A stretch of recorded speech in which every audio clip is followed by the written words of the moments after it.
how have you been doing this month, and how tough is it to get up and go to a job every day, not knowing when you're ever going to get a paycheck? Well, I was elected for the position. This was the first time that I ran, and so my first day was the day that we found out that there was no salary. And I have continued to go in every day, do my job, and do it for our district and for the teachers and the students in our area.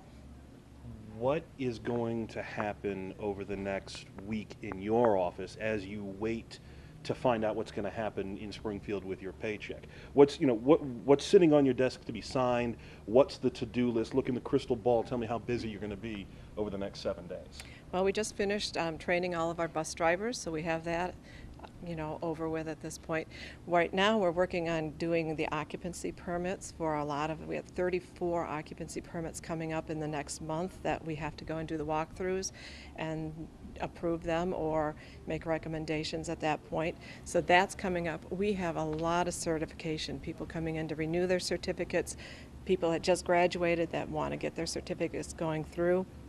So our office is constantly busy with that. If you're not there, if everybody becomes human and says I can't work for no pay, and you go away, does all of that unfinished work keep school from starting? Should parents be? I don't want to sound dramatic and say, oh no, school may not start, but that would scare me to death if my kids weren't. They got to get out of the house. I've seen them all summer. I'm tired of them. Well, right now, our office is going to continue on the way it is. I will be there. My assistant will be there. We are going to continue to do our jobs, and our employees are all going to be able to do their jobs at this point. What we're hoping for is a quick resolution to this. We've had ongoing talks with our organization and the governor's office. So we're hoping something will happen with that. It should not impact school at this point because, we are going to be there.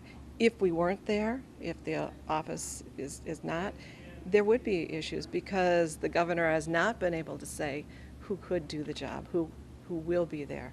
So that's a concern, and I think it should be a concern for everyone. I had a question, but it jumped out of my head. Oh, okay. October, supplemental.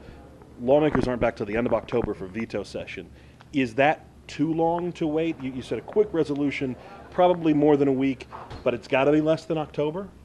I don't know of many regional soups and assistants that can hold off until October. Most of us are struggling using up our savings at this point, and so we are all hoping that something will come in, at least for a supplemental, so that we can get to the veto session and make a difference there.